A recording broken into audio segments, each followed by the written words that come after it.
Yep, Charlamagne the God. Andrew Schulz. Welcome to another week of the Brilliant Idiots podcast, the fastest growing podcast in entertainment today. Yes, sir. I don't even know if that's true or not. I just think it sounds good. And remember back in the day when all the announcers used to say, the fastest growing, less than such an entertainment today. That was before they had numbers. Before they had numbers. That was before they could say shit felt. about great. Exactly. Shit feels like it's popping. It feels like it's popping. Strictly gut feeling.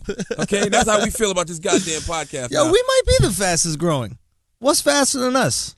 I don't know, because I only listen to about 4. So I don't know. Yeah, that's about 3 more than me, man. Exactly. I love the Champs. I love the Reed. I love Combat Jack. That's about it for me, buddy. I don't listen to Fan Bros, Chris. Chris is trying to throw Fan Bros in there, trying to get a nice Fan Bros cosign. I mean, I understand Fan Bros is on the Loudspeaker Network. I don't listen to Fan Bros. I actually listen to His and Hers. I prefer them over Fan Bros. Would Fan Bros be upset about that? Probably. Fan Bros, step your game up. I gotta listen to Champs. I gotta listen to Bill Burr's podcast. Everybody I have keeps Bill saying Burr's that. downloaded, but Yeah. it's the Monday morning podcast. Yeah. But I've only listened to a couple. The only podcast I listen to is Serial. Did you get into Serial? No, I cannot get into Serial. Have you heard about it? Yes, I have. Of course. Who hasn't heard of Serial? Serial is the shit, dude. You know why I don't like Serial? Because it's fictional. It's not fictional. This dude is in jail. Oh, it's real? Motherfucker, what the hell did you I thought think? it was a fictional Oh, story. my Hold God. on. Now explain. I'm all ears now. I'm intrigued. Like 15 or 17 years Hold ago. on, first of all, let's do this. Let's do this. Oh, yeah, my bad. This Yeah. episode is brought to you by Tristan Walker. Salute to Tristan Walker and our friends at Bevel. Yes. Let me tell you something, Tristan. It's a lot of people that didn't want to rock with you, you know what I'm saying? But now that they hear us using your product, they want to rock with you. You remember that, remember who hit it Tristan. first, Tristan. Right. Okay? Don't you be like Kim Kardashian and deny Ray J's penis. All right? All right? Bevel is the first and only shaving system designed specifically for coarse, curly hair and sensitive skin. Step your shave game up and say goodbye to razor bumps, okay? So check out getbevel.com. Use the code IDIOTS to get 20% off your first month at getbevel.com. That's GETBEVEL.com. And if Tristan hits you up on Twitter like he likes to do when He will hit you up if you tweet it out. Yeah, if you tweet about Bevel when you heard it on Brilliant Idiots, he'll tweet you. You make sure to tell Tristan the Brilliant Idiots hit it first. Remind him who got that cherry. Okay? Who made it possible for other guys to want to fuck you, Tristan. Exactly. I mean, Everybody fuck wants with some, you. everybody wants some butt now. All right. Everyone wants some, like that nice, smoothly shaven butt. Now, this episode is also brought to you by Squarespace. Squarespace recently launched the latest version of their platform, Squarespace 7, which has a completely redesigned interface, integrations with Getty Images and Google Apps, 15 new templates, and an incredible feature called Cover Pages. Try the new Squarespace with a free trial at squarespace.com and enter offer code IDIOTS at checkout to get 10% Now, off. if you want to know what a Squarespace website looks like, you could go to www.brilliantidiots.com. Yes. And you could check out our T-shirts, which are selling out like crazy. Where is the check for the T-shirts? Chris got it. Chris got the check Chris for the got T-shirt? it. I think he's funneling all this money into Fan Bros. Yes. I think- Yeah. Shout out Fan Bros. Shout out Fan Bros. We're sustaining the Fan Bros website. Jesus Christ. But yeah, man, we need to get some more double XLs. People keep hitting me up saying there's no more double XLs left. We sold out. Well, lose some fucking weight, fat That's people. what I keep telling them. NatureBox it, yo. We promote the NatureBox. Healthy snacks. Get into that XL. And the world is not built for fat people. I'm sorry. Listen, I'm going to tell you something about life that you fat people may not understand. And I love fat people. I love everybody. But all I'm saying is it, though? The world is not going to adjust for fat people. Okay, explain why it isn't. Because they're not making airplane seats any bigger. Okay? Okay. There's no such thing as an extendo seat belt. All right? Okay. And motherfucking, what was we just talking about? I don't know. NatureBox? No, not NatureBox. Before that. Websites. It was something to do with websites. I don't remember. All I know is the world's not adjusting for you fat fucks. Listen. Oh, double XL T-shirts on Brilliant Idiots website, Squarespace. That's it. Okay, the Yes. double XLs are gone. They're not. But you could argue that the world is made perfectly for fat people now. How? Talk to me. Because every app is about convenience. Okay. I don't got to leave my house to get food. Okay. I don't have to leave my house to do laundry. Okay. I don't have to leave my house at all. Okay. What do fat people hate doing? Anything. Leaving their house. And you know what? They got to sit at home, turn on the TV, and watch every television show and every commercial tell you how being fat sucks and you need to lose weight. And it don't work. And there's everything in your house that you're eating is killing you. I got an idea for gluten-free, 0 calories, no trans fat. You fat motherfuckers need to just lose weight. Stop it. I think you should be a certain weight to have apps on your phone. You know what I mean? Like, your phone should be able to tell based on the size of your finger if you should have abs, right? Because we're enabling these motherfuckers. Like, have you seen this is real shit. Have you seen, like, you don't get seamless, you don't get delivery if you're fat. Oh, yes, no. Like, no, you gotta have a certain amount of body fat to get delivery. And Siri or whatever's on your phone, whatever's on your smartphone, need to talk to you and say, you should walk today. You should go do some running. Well, like, you gotta meet them halfway. Like, there's a certain amount that they'll go based on your weight. Listen, before we talk about cereal, and Cereal, the podcast. Yes, before amazing we talk about that, podcast. Yes, not Fruit Loops, you fat fucks. I just want to say, it's just dudes licking their lips. That people, finally something I can relate to. Exactly. Ain't got no more double X t-shirts on the website, but they about to talk about Fruit Loops, so I'm gonna stick around. Okay. Listen, you have to understand that when we come at fat people, especially me, I'm doing it from a place of love because being fat is not healthy. No, it's not. It's not even about cosmetics and, fat people are terrible looking. It's just about lose weight because you're putting yourself at risk for diabetes, high cholesterol, heart attacks, clogged arteries. Do you want to die? It's unhealthy. That's it. That's all you need to say. Do you want to die? Because you're going to die. This is what's going to happen. If you look down and your confidence is going to kill you.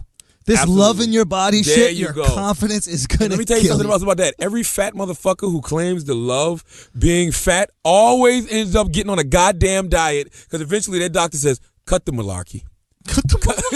Cut the bullshit, Monique. Cut the bullshit, Gabrielle Sidibe. Cut the bullshit, Rick Ross. Lose some goddamn weight. Okay? It's true. All right? God bless Big Pun. One of Big Pun's last records that he recorded, he said, I just lost 100 pounds. I'm trying to live. I'm trying to live. It was too little too late. You know what I'm saying? Yeah. Cut the malarkey, chunky people. Lose some goddamn weight. Now, cereal. Right? And get the fuck out the gym until fucking February. All the New Year's resolution fat motherfuckers are in the gym now. I feel like they're out already. Taking all the good treadmills. It's the 20... Oh, yeah, they'll be done by next week. And you know that they're in the gym because the treadmills have tons of sweat on them. Yes, and all the good parking spaces are taken. Oh, I don't drive to the gym. By these new fat motherfuckers. The gym around this time of year is like motherfucking church on New Year's Eve. It's packed, but ain't none of them motherfuckers members. That's all it boils down to. Yo, this weekend, Thursday through Saturday, I'm going to be at the Funny Bone in Valley Park, Missouri. That's in St. Louis, I think. If it's not, come there anyway. February 12th through 15th, I'll be at West Nyack at Levity Live, okay? And let's see, the 19th through the 22nd of February, I'll be in Sunnyvale, California at Rooster Tea Feathers. March 12th through 14th, I'll be in Buffalo at the Helium Comedy Club. The 19th through the 21st of March, I'll be in Dallas at Hyenas Comedy Club. And March 27th through 28th, I'll be in Long Island at McGuire's. So I'll see you guys there. Thank you. Now, goddamn cereal. Tell me about this shit. I thought this shit was fake the whole time. I thought Real, it was fiction. 15 to 17, I don't know how many years ago, this kid, I think his family's Pakistani, ends up killing, he's put in jail for killing this girl. Okay. His ex-girlfriend. He says, and he has said for the last 17 years, that he didn't do it. There's a lot of fishy shit with the trial. So this chick from NPR goes to investigate it.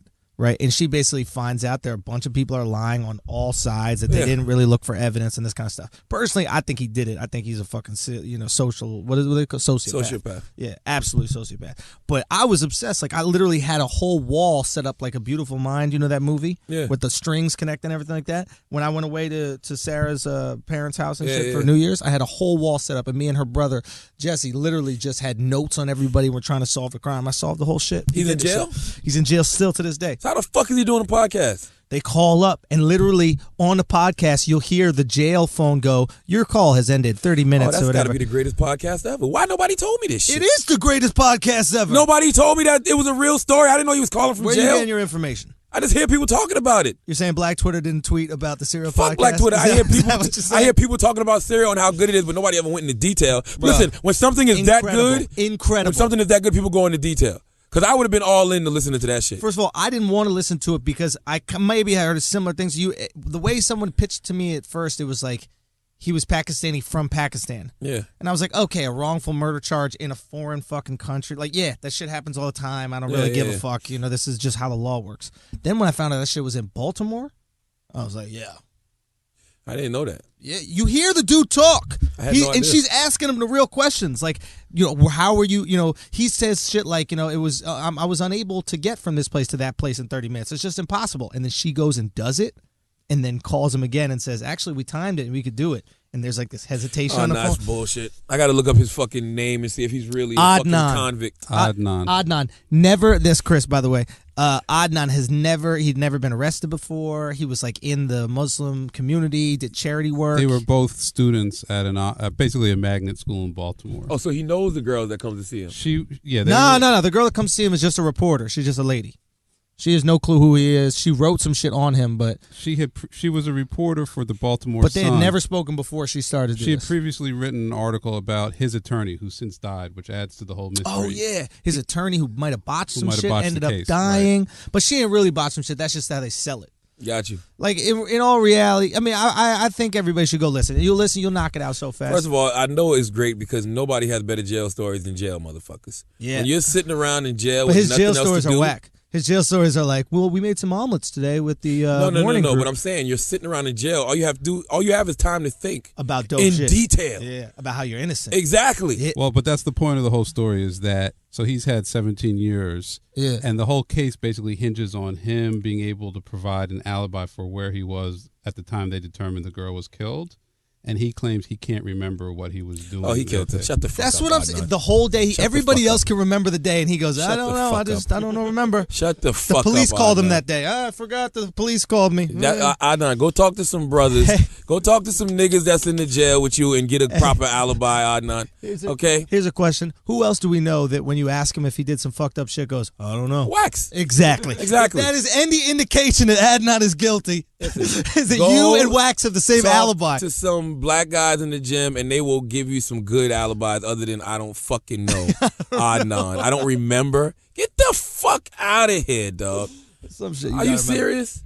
All right, what else is happening, man? I went to the movies this weekend. You saw? It was Martin Luther King Jr. weekend. I went to go see Selma. I went to go see Selma on Martin Luther King Day. Did you go see Selma because it was Martin Luther King Day, or did you go see Selma because of all the hype that the director was not nominated for Best Director? I was gonna go see it regardless. Mm-hmm. I wanted my 6-year-old daughter to see it. I thought it would be good for her. Why would you send your 6-year-old daughter to see it? My daughter's advanced. Like, listen, I, from day one when my daughter was in the womb, I would read to my daughter. Why would you send? Why not?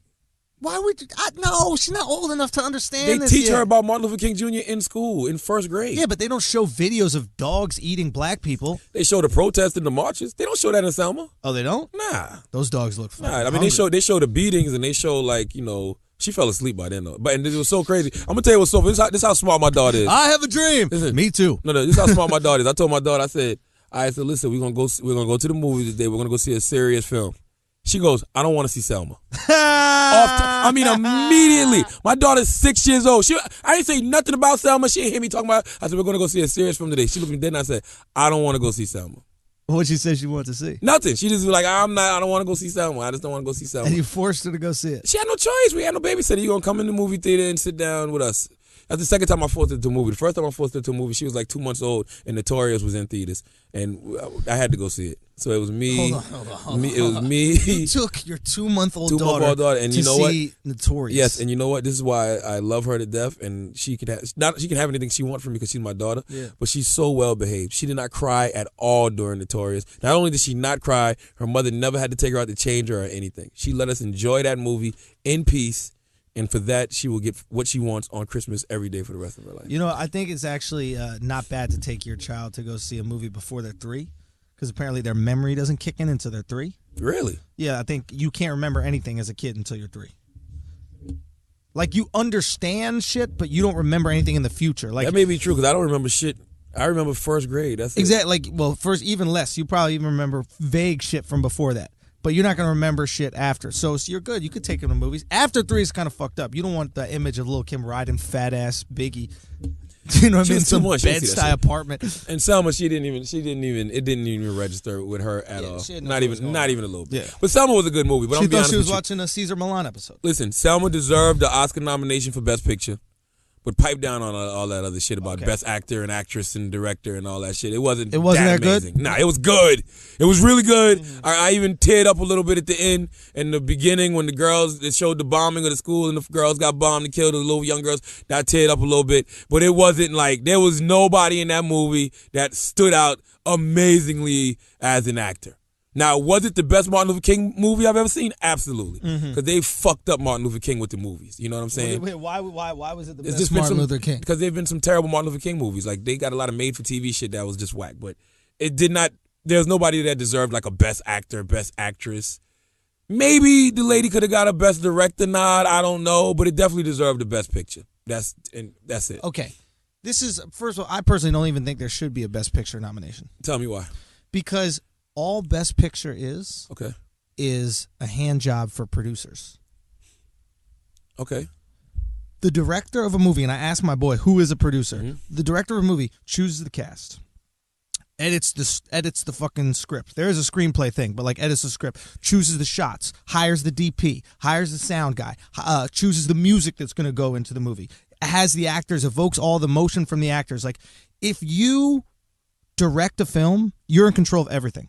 All the producer does is hire that director and get the story made. But that whole idea of best picture, 4 producers get that award. Okay. No director, nobody else. So all that is the rich guys who have the money can get a fucking nice trophy. But I always thought that best picture was a collaborative thing because when people win best picture, everybody comes on stage. The only director, 4. the talent, only the 4 producers. only 4 get the trophy. My boy told me. I think it should be a best picture. I think it should be a best picture because that's an easy argument. Like, we will sit around and argue about what the best movie of the year was. And you give that to the director because he made it the best movie.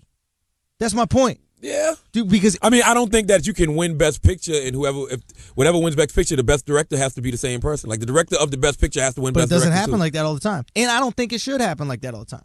For example, this is the reason why, well, a couple reasons why I'm not upset. And I haven't seen Selma, but I'm not upset that she wasn't nominated for best director. And I don't think it has anything to do with race or the fact that she's a woman. It definitely has nothing to do with race because they shoved all that 12 years of slave bullshit down our throat last year, which I thought was whack as fuck, by the way. The argument that they're making is, so we can win an Oscar when we're slaves, but we can't win one when we're organized and we're winning. That's a fact. And I've told y'all that's why I hate slave movies. No, it's not a fact. Because Django was organized and winning, and you won the fucking Oscar. With Django. That's my point. So it's a bullshit-ass thing. Listen, when Chris Rock was on the show, I told him Django was my favorite slave movie. No, it's not. Django, 12 years a slave. Django was not a victim. Django burnt down the plantation, killed his oppressor. It's bullshit. What do we want? Exactly, it's bullshit. What do we want? Here's the thing. The issue is this. Everybody's going, how is it nominated for Best Picture, not Best Director? First of all, Best Picture has more movies.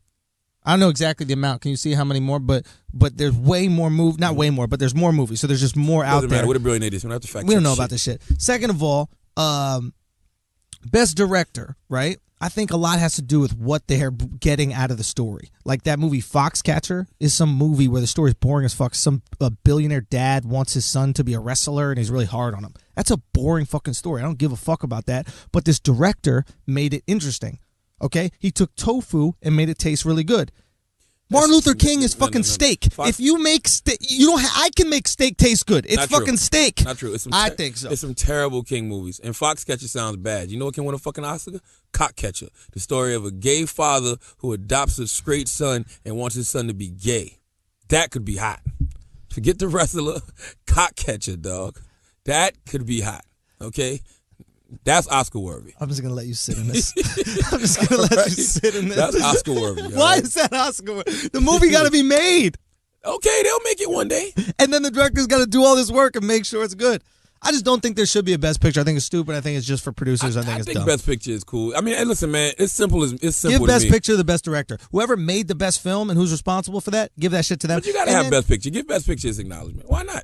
Because it's all the director who made it the best picture. Because I've never in my life sat around with somebody and goes, man, such and such can direct they motherfucking ass off. Yo, did you see how he directed that movie? Because we're ignorant. I don't. Have you realized this? I do sit in the barbershop and say, yo, Selma was dope as fuck. But who made it Birdman was dope as fuck. But who made it dope? The actors. No. And the actors, the movie, whoever put it together. Here's a perfect example. This is why if you like an actor, you go see one movie, you're like, this movie's great. Then you go see another movie and you're like, this shit was whack. The reason is because you don't really like the actor. You like the director. Listen, don't get me wrong. Chris Nolan yeah. made Inception. all 3 Batman movies, Dark Knight, all 3 Dark Knight movies. Just made Interstellar. He made The Prestige. This dude is a beast. Any movie he makes, I'm going to go see. Martin Scorsese. Pretty much any movie he makes, I'm going to go see. I fuck him on Scorsese, but I think it's the writers and directors are the ones who literally are everything. I agree, but I think it's very rare that you have the occasion where you have a great director, great writers, and terrible acting, and you can look and say, okay, that's a good movie. Now, it's this shit on YouTube right now called Money and Violence, where the acting is terrible, but whoever's writing that shit, dope. It's dope as a motherfucker. What is it? What is it? It's just little lines. Like, it's a dude be like, respect your motherfucking jaw.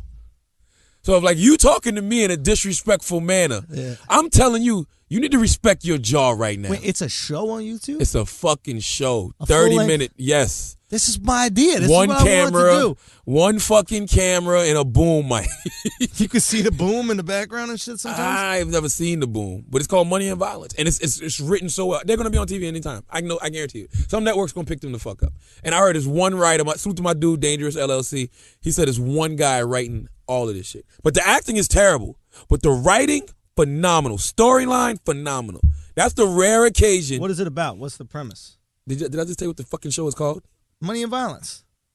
It could be about a lot of things. Do you know what I mean? There's a lot of shit. It could be the Bill Cosby story. I don't know what the fuck it is. It's money and violence. It's about money and violence. Drug dealing, murders. It could be about Saudi Arabia. It could be about Iran. It's about everything Tax Tone. It's Tax Tone and Wax's ISIS story. No, That's it's Tax Tone and Wax's biopic. That's what Money it and is. Violence. Okay, that's what it is. It's Tax Tone and Wax's biopic. That's what the fuck it is. All right. So what's the premise? What happens? Is a bunch of drug dealers? Yeah, it's good. I mean, I'm only on like the first 5 or 6 episodes. It's like 22 episodes. They actually got their season finale this week and next week. They didn't put the whole thing out. They put one out a week. One out a week, baby. I would have put the whole thing out. One Netflix a week for every style. 5 months. It's on YouTube though. They're gonna get picked up. I guarantee they're gonna get picked up. One a week every 5 months. For the past 5 months, they put out one a week. I would have put them all out at once. I think it was one a week. I don't quote me on that because I just caught up on it, so I don't know. But yeah. I don't see nothing wrong with having Best Picture, man. And Malcolm X, Martin Luther King Jr. was the greatest Martin Luther King movie there was. But long story short, everybody complaining that they didn't get Best Actor and Actress and Best Director. It wasn't that great for it to be a clean sweep like that. Don't you think it's arrogant? It's the same shit as the Azalea Banks shit. It's like, how can you not accept it? Maybe you're just not that great. You know who votes on Best Director? Who? A bunch of directors. Hey man, listen, I thought it was good. A bunch of directors. Listen, I thought that your shit wasn't that good, dog. I thought Selma was good. On a scale of 1 to 10, I give it a strong 8. That don't win Best Director. And it was good though. It was good because everybody applauded at the end of it. Right. And I was sitting next to this old guy, man, and the older guy looks at me and he goes, "That was a good movie." I said, "Yeah, that was a really good movie, man." I said, "I got little tears in my eye." And I said to the guy, I said, "You know what I get from that movie? I get that at the end of the day, what I've been saying, we all gonna have to do this together. Mm-hmm. We're all Americans at the end of the day. We need togetherness to make things move forward." And the old guy goes, he said, remember I was talking about this shit last week? He goes, "That's why you need tragedy." He goes, "You need tragedy in America so all of us realize that we're Americans." And he told me this story about how he used to work down at the World Trade Center during 9/11. Mm-hmm. And he said one of the wings of the plane almost hit a building he was in. And he said everybody down there was in such a traumatized state that they didn't give a fuck. He said white women was hugging up on him saying, "Oh my God, are we going to die?" You feel your mortality. You know what I'm saying? Yeah. You feel death. You realize that it's something out here bigger than you. And we're all just spiritual beings living a human existence, dog. God is looking down at us right now saying, "Look at these stupid motherfuckers fighting over skin color." I mean, yeah. I think why there's a lot of us that aren't fighting over skin color. That's why I want either a zombie apocalypse, I want a motherfucking alien invasion, I want North Korea to point a goddamn nuke this way. This is what ISIS is. This is what Boko Haram is. Word up. Like, real talk, I'm thinking about this today. They are the bad guy now. They're the world's bad guy. You heard that they did that shit to France. They got these 2 Japanese hostages. Yep. I don't even know what these Japanese people were doing in the middle Why of the fuck is Iraq. ISIS asking for $200 million? For 2 Japanese. But listen. Did they invent the wheat? No, that's fine. What the fuck are they spending money on? Who, ISIS? First of all, where do you give ISIS $200 million? Do they have a Chase account, Wells Fargo? PayPal. Can I put it on their Rush card? PayPal. Yeah, you got to What the fuck are they going to buy? More knives? More black sheets to put on? Sandals. Sandals. They are very particular about their sandals. Oh no, you know what it is? They need new high definition cameras to film these goddamn videos. Those things are not HD. The sound is That pretty shit is fucked up, cassette. and the subtitles do be blurry. Yeah, I heard the guy who produced Money and Violence is making those videos. Exactly. Listen, I don't believe that shit either. I don't believe ISIS asked for $200 million. I think, well, I don't know if they did, I don't know if they didn't, but I think it's clear that, I don't know if it's the media, I don't know what it is, but I think it's clear that the world has a bad guy now, has an enemy. And I think this is going to be our generation, our kids' generation's bad guy. You know how the Russians were that for our parents and shit? These are the new Russians. This is what we're going to have to deal with. They're attacking the world, Before bro. ISIS, we had Al-Qaeda, dog. Before that, it was fucking Osama bin Laden. All them is, that's all Hussein. ISIS, is what I'm trying to say. Oh, that's all ISIS? They're not really ISIS, but it's ISIS. Who's the Wu-Tang Clan Islamic of this shit, man? fundamentalists. That's what it is? Who's the RZA of ISIS? Yeah. That's I mean, what you're who's the saying? Wu-Tang that's creating all these offshoot, these subsidiary groups? Okay. Was it Al-Qaeda that started I think it this might shit? have been Al-Qaeda. Boko What's the Haram is the Taliban? one in Nigeria. Say Who's what? the Taliban? It's another Al-Qaeda. Who was Saddam's squad? Saddam was, I don't know. I think Saddam was just a dictator. I think Saddam was fighting against them. Look, I don't know all this shit. All I know is Islamic fundamentalists. That's what it's all about. Hey, man, I don't know. You need law first. This is the Brilliant Idiots podcast. All I know is, like Schulz said, America does have a common enemy right now. And guess what? The world does. The world. And it's taking the pressure off America. Because I think if we went around the rest of the world, we were the bad guy. Whenever I would travel, people like, oh, America sucks. America's just bombing people. America, all this. Yeah, but Americans ain't never fucking did a fucking World Star video where they was beheading somebody, okay? I'm trying to think if they did. Well, we did drop a nuclear weapon on somebody. I think that's a little bit worse. That was Hiroshima, right? That was Nagasaki and Hiroshima. Yeah. Okay. Listen, all I'm saying is this. ISIS is the world's enemy, and ISIS don't give a fuck if you're black. They don't give a fuck if you're white. They don't care if you're gay. They don't care if you're straight. They do care if you're gay. They do? They're going to kill you if you're gay. They don't believe in that shit. Oh, okay. Well, listen, You know what I mean? all I'm saying is when they come over here dropping bombs or whatever the fuck they do, they're not, saying, oh, that's a white area, don't bomb that area. Oh, that area right there is full of black people, leave them alone. They dropping bombs to kill Americans. So then what's the solution? The solution to what? To ISIS, to Al-Qaeda. I mean, I don't give a shit about ISIS. I'm using that as an example to push my agenda, which is togetherness of all people. So we'll use them to push together. That's right. Hey, we baby. need to come together because they're trying to kill all of us. I'm telling you. The only motherfucker right now that ISIS could come over here and fuck with is Bill Cosby. And nobody would care. If they took Bill Cosby somewhere and beheaded him, people, especially women, would be like, see that karma? Yo, did you watch the nightly show last night when they were, what's his face went at him? I did. It was, listen, I saw it.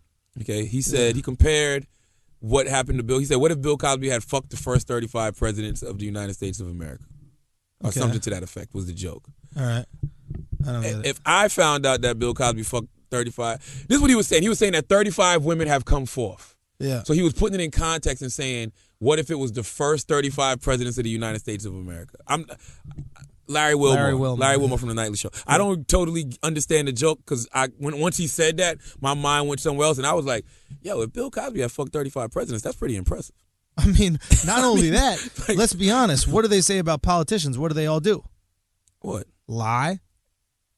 What does that mean? That means these motherfuckers, presidents, could have been lying about Bill Cosby raping them. Bill Cosby didn't really rape any presidents. He could have raped them. That's what I'm saying. In this hypothetical world. Listen, this is the Brilliant Idiots podcast. Sometimes I get caught up in our own idiocracy or whatever the word is. But all I'm saying is, if Bill Cosby had fucked 35 presidents. If you're a president and you get raped, you got to take that. You can't come out. Like, think about this. Yo, if Barack got raped, right? Yeah. He can't come out and be like, yo, Vladimir Putin raped me. Because now we look like some bitches. Someone got to sit Barack down and be like, yo, Barack, you're going to have to take that dick and you have to accept it. Yes. Okay, relax. Don't you make us Americans look like punks, okay? Yeah, you got. If that video comes out, you got to be like, I made him fuck me. Listen, all I'm saying I forced his dick inside of me. All I'm saying is, if Bill Cosby had fucked 35 American presidents, you got to give his dick a medal. That's different, dog. Your penis is on a different level. Do you know how many years of dick activity that is? Come on, listen. We have a new president every 4 to 8 years. What? You'd have to live for, 150 years? What? Even if Bill, raped him, we'd have Bill. to be like, hey, man, Listen, fucking well done. Larry Wilmore, listen, man, I need you to think these jokes through a little bit more because I'm too technical and too literal. I do give him credit, though, because he went at Al Sharpton first and then Bill Cosby second. And it's hard in this world. No, it's not. It is because, listen, this is something you do all the Those time. are safe guys to go at right now. First of all, you're listen, the first black nightly listen, news it show, doesn't and matter. you go at two famous black people You're 2 not days going in to a row? offend anyone. You're That's not ballsy. going to offend white people, and you're not going to offend black people by doing that. 'Cause By going at Sharpton? You don't think there's some black people who defend Sharpton? older ones who probably down with his team, the younger generation. And they're not watching Listen, Comedy I'm Central. 34 years old, and my respect for Sharpton wanes. I've been thinking Sharpton has been an ambulance chaser for the past 10, 15 years of my life. Yeah. And guess what? That's what I heard prior to knowing what Al Sharpton was about. Just want to let you know, white people have been saying this for years. All right, well, And we've been whatever. called racist for it. I just want to put that out there. I just want to put that out there. White people have been saying this about Sharpton for years. And listen, we're ahead of our time. And guess what? If you really want to be technical and get the hood on your side, all you got to do is say, hey, Al Sharpton wore a motherfucking wire and tried to buy some goddamn kilos of cocaine. Snitch. Snitch it. Snitch Al Sharpton snitch it. Snitch it. All right? Fucking Money and Violence your ass, Al. We gonna get you on Money and Violence season 2. Now, if Larry Wilmore Coming to Vimeo. If Larry Wilmore said some disrespectful shit about Barack Obama, Woo! now we on your ass, Woo! dog.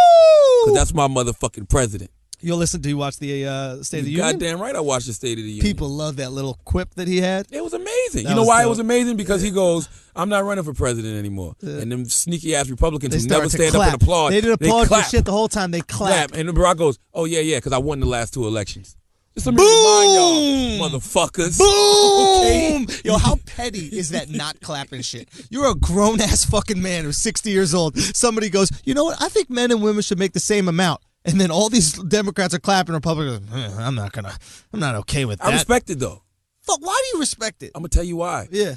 I am the guy who says live your truth. When you live your truth, nobody can use your truth against you. Is it your truth, or is it the people who vote for you's truth? It's their truth. It's not their Listen, truth, Charlamagne. Stop bullshitting, Charlamagne. When you don't agree with something, do you act like you agree with it?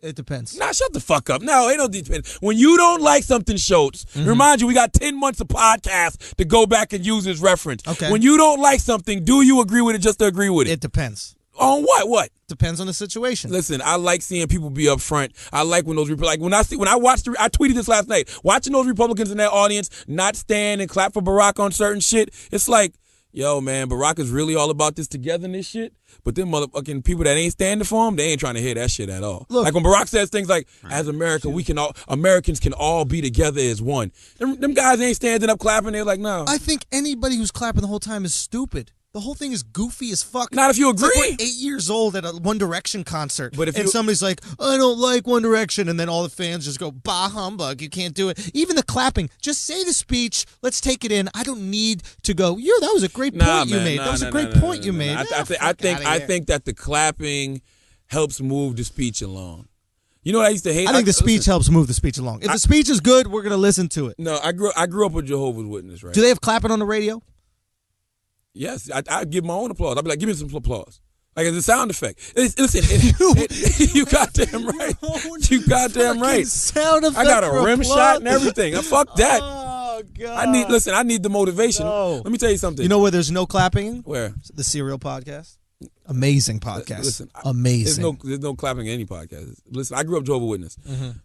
So you don't know anything about gifts and reaction and presence. You know why there's no dynamic speakers in the Jehovah's Witness religion? Why? Because once you give your first talk. Yeah. So you go up there, you speak, whatever. You get your first one ever, they applaud. After that, they don't applaud anymore. For any more talks that you give, no matter what your rank is, whatever, blah, blah, blah, how much of an elder you are, whatever. It's no dynamic speakers because it's nothing to motivate you. When you're giving a speech, it's like running a race. It's like as I'm talking, when I hit some good shit, like, whoa, imagine you're a stand-up. Dude, I do it for a living. Exactly. I understand it. Imagine going out there and doing your jokes and getting no reaction. I understand it. But these aren't jokes. Fuck that, man. Now, two things. One about the Jehovah's Witness, I think is very interesting. There is zero positive reinforcement in that religion. It's very difficult to get anybody on board with some shit with no positive reinforcement. I agree. I can't get presents. I can't get a birthday present. This poor little girl came to me at your wedding. She says, my birthday. I was like, what are you getting? She's like, oh, we don't get presents. And I was like, fuck, how poor is this girl? And then she's like, no, we're Jehovah's Witness. And I'm like, oh, fuck. Shit. That's some fucked up shit. The fact that she's a good girl, is she a good girl? Who? I don't know. One of the girls. I think it was your cousin's kid or something like that. I don't know who you was talking about. It might have been my niece. My niece. Oh yeah, my niece is. Cause my sister's Jehovah's Witness. Yeah, it's probably my niece. Yeah. Yeah. The fact that they're like do well in life. Like I did well, so I would get shit. We get gifts anytime we want. It's just on holidays. I thought you're not allowed to get gifts. No, you can get gifts anytime you want. You just don't celebrate holidays. Oh, then I like that. And your birthdays. Yeah, I can buy my niece anything I want, anytime I want to. Oh. I took my niece and my daughter to Universal Studios over the holidays. Oh, well, actually, yeah. I'm okay with that because I think the gift thing kind of ruins the holiday in a way. If you actually really believe in the holiday in terms of, loving Jesus. True. Because Christmas is really just about gifts now. It's not about Jesus. Listen, we've said so this I like that idea. We talked about this when Chris and Kid Fury was on the fucking podcast. Yeah. Jesus does not even headline his own goddamn birthday. I know, the tree. Santa Claus, you got replaced by wood. Frosty the Snowman, yeah. Rudolph the Red-Nosed motherfucking reindeer. Wow. Come on, man. Yeah. Listen. So I like the Jehovah's Witness. They got something there. I like being a witness of Jehovah. All right, let's do this mid-roll, and then we're going to bring in our guests. All right, yeah, we can get our guests. I want to tell y'all a secret. I have no idea of my guest's name. Quinn, I think. Quinn? I think it's Quinn. I met him because he has an art gallery in Brooklyn. And I've been wanting to talk to somebody who owns an art gallery, especially a brother, because there's so many guys in hip-hop acting like they're so into motherfucking art and shit now. And I'm like, I know y'all don't know shit about art. Y'all running down to Art Basel in Miami just because it's looking like the motherfucking Revolt Music Conference. Yeah, it's the new Freaknik. It's the new Freaknik. Y'all don't really know anything about art, so I wanted to talk Uncle to somebody. Luke is at Art Basel, it's not Art Basel I mean, anymore. he lives in Miami, but so long story short, Swiss, my guy Swiss, salute to Swiss Beats. He's a good. Me and him are really cool. Yeah. I mean, my first real big check in this industry was because of Swiss Beats. What was it? It was I used to have an artist. His name was Little Rue from Columbia, South Carolina. He had a record called Nasty Song, and me and him had a partnership. He had his label, Presidential Entertainment. I had my label, Stupid Dope Moves Incorporated, and I brought him up here, and Swiss took him in the studio, did like 4 records with him, and Swiss was like, yo, I'll take him wherever you want to go. So at the time, long story short, I wanted to go to Asylum Records. Little Rue was all for it, but then him and this dumbass manager he had at the time named Jonathan Stevens decided to start having, because other people were sniffing around at the time too, so they decided to take some meetings with Def Jam and wanted to take him over to Def Jam, and I'm telling Little Rue, don't go to motherfucking Def Jam because you'll be a cog in small fish in a big ass pond when you can go over to Asylum and be a big fish in a smaller motherfucking pond. So long story short, he ended up going to Def Jam. And have you ever heard of Little Rue? I've never heard of Little Rue. Exactly. That's the long story short. But I only know Rue from the Hunger Games. But salute to Swiss though, because I made my first big check with him, and Swiss called me from this guy's studio and put the guy on the phone, and he told me he was a listener to the Brilliant Idiots podcast, and I wanted to bring him in because I wanted to know some more about art.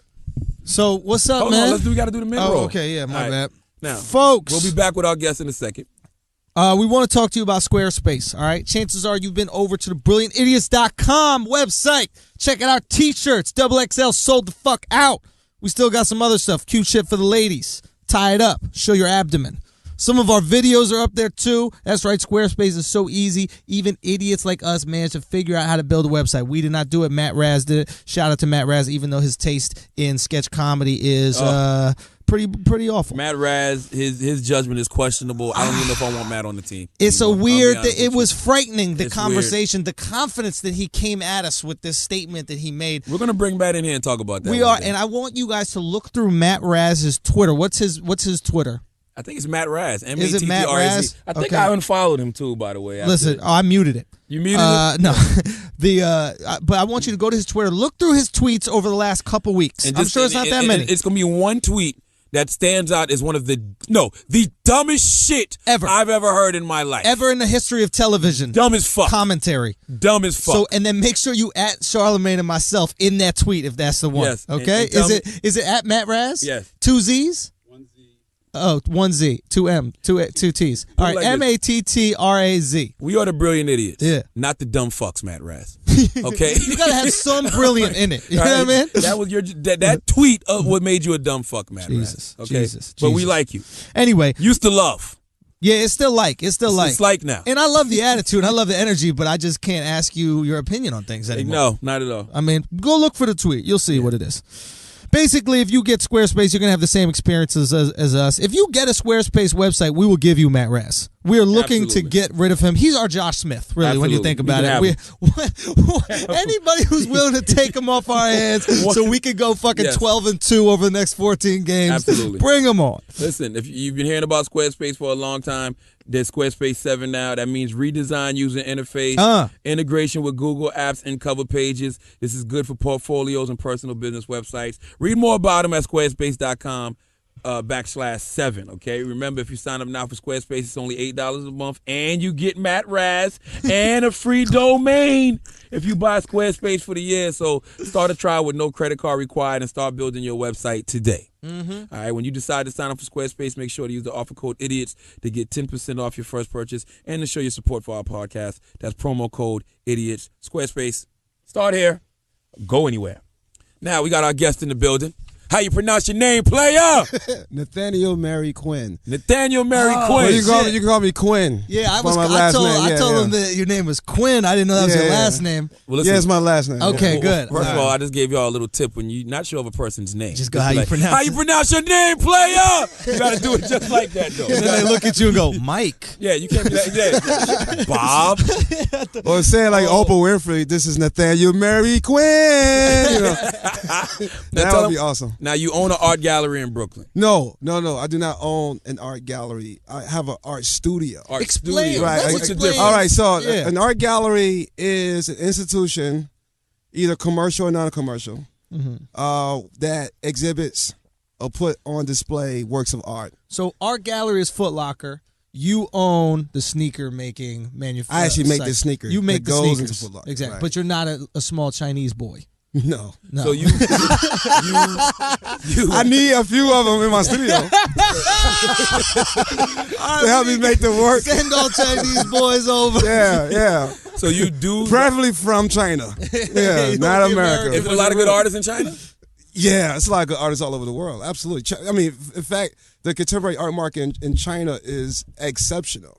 It's Okay. great, yeah. So It's let's be clear. I want to say this in hood terms. You actually cook the dope, Right. manufacture the dope, Yeah. and give it to the guys that deal the dope. They deal with the dope. Got you. Gallery is the corner boys. The galleries, all right, so you have certain galleries who are corner boys, and you have galleries who are like the chief in command.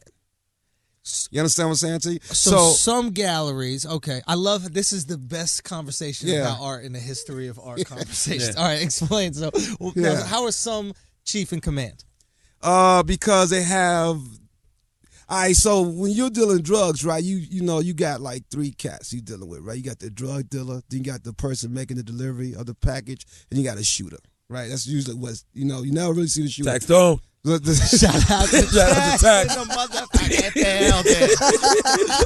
So you have. I'm from the South Side of Chicago, so I grew up in the Robert Taylor homes. I would know this kind of stuff. Yeah. So You lucky to be alive, brother. very lucky to be alive. Very lucky to be alive. Done a lot of bad things in my day.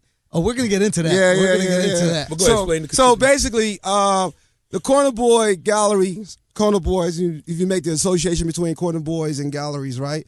Certain galleries, like 4th, 5th tier galleries, perhaps, right? They're moving product to whoever they can move it to, right? To their clientele, right? Then you have like the guy that's in charge, right? That like the Nino Brown, the tastemakers, right? The yeah. Nino Brown, Frank Lucas. of the drug game Yeah. or the art game, right? Now they're selling to other Nino Browns like them, and they're making trades with each other, Okay. and they flipping the product, putting it back on the market, raise the price. They probably put a little whip on it, you know what I mean? A little different. How you get a whip on a product of art, right? Well, if you put it in MoMA, put a little whip on it now, right? Or you put it in the Whitney Museum, Gotcha, so you put a gotcha, little whip gotcha. on You it, take right? a painting, right? You buy. If I buy a painting from you, I have a Right. connection over at the MoMA, which is Right. the Museum of Modern Art Right. here in New York City, Right. Which is a prestigious museum, probably one of the most prestigious Right. museums in the world. If I Yeah. could get that displayed in the MoMA, Right. then the So price whip of that on it. art goes. So Yeah. that's putting a little On the baking value soda. of the piece, on my career, right? Oh, but you benefit from it too. Then. I absolutely 'Cause now all your other pieces are because reflected by that. Listen, you're just moving my name around. That's all you're really doing. So it's making my value as an artist go through the sky. Now listen, I see a lot of these paintings that you know, people say are worth $3-4 million, all these Basquiat yachts and all this shit. Some of that shit just looks so plain to me. Like it don't like. I'm like, why would you pay $3 million for this shit? Like I've literally seen things on trains, on walls in Harlem that look better than Basquiat. Like somebody like Banky. I like Banky shit. Banksy. What is his name? Banky. What is his name? Banksy. Banksy. Banky is the weed head. Banky shit look hotter than any of that. If you want to, if you want to, you can subscribe to the Banksy website. He's got a real fan of the show right here. My God. He was waiting to drop that subscribe. But why is that shit that's so plain worth so much? You know what? Supply and demand, man. You know, here's the thing. Well, look, you have. First of all, I do not want to pretend that I am the authority on this particular subject matter, right? Because I don't know the inner workings and underpinnings about the relationship between a work of art and the value that will be attached to that particular work of art. Like we're talking about Jean-Michel Basquiat, or you're talking about, another artist whose Picasso. work. Well, there's two different artists, right? Two different periods in history. Just two different everything, right? But let's stick with Basquiat because I know what Charlamagne is referring to here, right? So, in layman terms, a Basquiat could kind of look or remind you of a work of art that could be made by a child. A kid. Right? My daughter can make some hot Basquiat shit right now at 6 years old. Right. However, art is very much attached to the time in which it was created, right? So here was a time when Basquiat was working, during a particular historical period where this kind of art was, given a lot of value. It was challenging many of the art practices of the day. So we're talking about the 60s and the 70s. So that kind of makes a difference. Andy Warhol, right? So now we got to talk about part two of this, is talk about the connections that an artist may have. So Andy Warhol and Basquiat had a really good relationship with each other, artistically speaking, professionally speaking. Andy Warhol already himself was a huge deal in the art world. He's another very simple painter. Right. Not even a painter. Whatever he is. Well, didn't he just paint on top of soup pictures? can. Yeah, just change the colors. Yeah. But once again, I consider the time, right? So in Andy Warhol's time, during that particular time in American history, when you have like pop art, so it's, Andy was a pop artist, so popular art, so art made about popular iconographic images in American culture, right? And how the overproduction of such images can dilute the significance of the image. So Andy Warhol was really just making a play on that, which is actually very clever and very smart. And on top of that, it had never really been done. So let me put this in another way. But he was commercial, right? He was huge commercial success. So was Warhol like the flow rider of art? Warhol was the Jay-Z of art. Oh, really? Yeah, huge. Oh, in fact, bigger than Jay-Z, because Jay-Z album, no matter how great the album is, you will never see an album made by Jay-Z go to Christie's auction and sell for $60 million. But Warhol's go for $60 million every day. Now, see, this is weird to me because I'm not cultured in the world of art. I don't pretend to be. That's one of the reasons I brought you here, because I want to know why these niggas are so annoying. And I'm still learning myself. Just want to make that clear. I'm still understanding this myself because I'm just trying to figure out why all this simple shit is booming for so much money. Like, it'd be the most simplest shit that really looks like a first or second grader did it, and it's booming. People will sit there and just stare at it for hours like, you see that? And I'm like, I don't see shit but bullshit. You know what I would do if I had a $60 million painting in my house? I'd let a girl look at it, and then I'd place my hand on her pussy. And if it didn't get wet, I would return that motherfucker and get my money back. I agree with you. I think there's something wrong with your pussy or something wrong with this fucking Warhol. I can tell you right now, there's not a girl that I've had sex with that would appreciate a $60 million Warhol. I gotta leave a price tag on that motherfucker. Right. That shit costs $60 million. That shit need to come with Warhol. He need to stand next to the fucking painting. But so check this out. But so all right. So you talk about hip hop music, right? Yeah. Now a lot of people would say, the Biggie Smalls, the best lyricist of art ever walked the face of the earth, right? Yeah. I mean, he was such a good lyricist. Yeah. Remember that West Coast? Right. Remember that West Coast? Yeah. The best. Now, a this lot of Pac people nonsense. will make this argument, right? And then on the other hand, speaking of West Coast, people will make the argument that Tupac was quote unquote the best lyricist to ever walk the face of the earth. Pac was so simple. Warhol was too. Basquiat was also so-called simple. So but Pac is for some Basquiat. reason, Tupac has garnered and continues to garner this incredible amount of respect for his work, right? Mm-hmm. In fact, I've seen Tupac poems on exhibition at the Bronx Museum of the Arts. I mean, this is the amount of respect this guy has garnered for himself. You know why? Because Pac, his delivery was so easy to digest. So was Basquiat. Okay, I see his what you're delivery saying, was very easy to digest. And Basquiat's work, he was a cultural critic of American society and the underpinnings of the politics of American society, and he made it very accessible to the viewer, right? Which explains why he may have used this approach to making his work that would be akin to children's paintings, whatever you want to say. Right. But, he's making these comments about Black American thought, treatises of that nature. Question. Okay. So, because this is something we were discussing before the podcast right here. I find it interesting in the art world. It seems like you need a co-signer, right? Like in our world right here, we have, this podcast, and the internet, and we kind of utilize the internet. We put it out there, and then the people consume it, right? Because it doesn't cost $60 million, right? The people eat it up. Like you were saying, it's cheaper, right? So they eat it up. So the people kind of decide. So we don't need a co-signer. We don't need a Jay-Z or an Andy Warhol to go, yo, this is the new podcast. Right. The people decide that it's the new podcast. Yeah. But art can't exactly work like that because the price tag is so high. Right. Like it worked for Banksy because the price tag was zero. He gave the world the art, right? Yeah. But a price tag for a Basquiat at $4 million or more than $4 million. Or more than that. Or like even your work, you said goes between 25 and 60 grand. Yeah, 16 and 25,000. Sorry, 16 and $25,000 for per piece, right? Yeah. You, in a weird way, you were saying like the people that buy your art add value to your art. Yeah, right. Depending on the collectors who like these famous collectors that will come to you. I mean, can we mention some collectors of the people? Out of Russia. Your gallery's in London. Like it's a global thing. Pace London. Yeah. So you had like you said, Swiss was over at the Swiss Beast came. In fact, that's how I got turned on. Because Swiss called Charlamagne from my studio and put me on the phone with Charlamagne, and that's why. But isn't it interesting, like how different the worlds are? Is like the way that our quote unquote art is being consumed. It's more or less free, right? So people can. Well, access podcast is a thing, right? So that is a very interesting. You know what I'm saying? Like, how do you gain? How do you create value to the art without these people who have the money to, consume it? Basically, well, okay, you can't, right? So here's the thing, right? There's always value to art.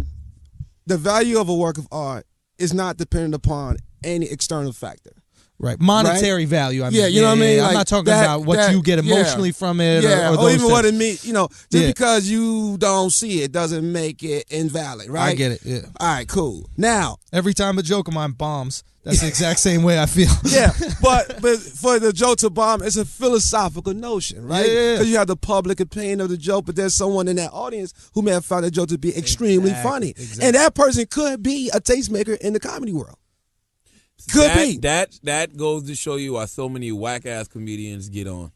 So many whack-ass comedians get movie roles. You see that all the TV, time. sitcoms, Why do you say that? Because all it takes is one person to like your shit. But now I feel like it's changing. I feel like now there's so much more emphasis, at least on entertainment, on the people. Nah, I actually think. Look at the people who are winning, Charlamagne. I'm gonna tell you why though, because it's people that are winning, but they're winning because of the people. These executives still don't get it. These executives can look at a motherfucker who came from the ground up, who has 5 million followers on YouTube, whatever. And they be like, I don't know what to do. But they are doing it. Look at Wild 'N Out. Half of the cast is internet cats.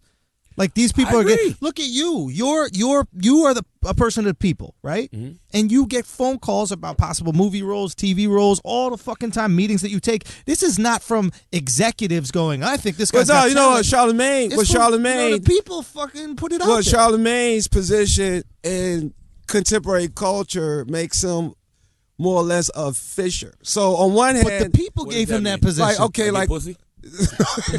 Yeah, like a split, like a ripple, a ripple, right? Yeah. So on one hand, Charlamagne is like this public figure, right? Mm-hmm. He's known as the Howard Stern of hip hop, right? That's what Rolling Stone said. By the way. Right. He's like this phenomenal culture critic. period, right? It's very accurate, very honest. You're overselling this a whole lot, but continue. You know what I mean?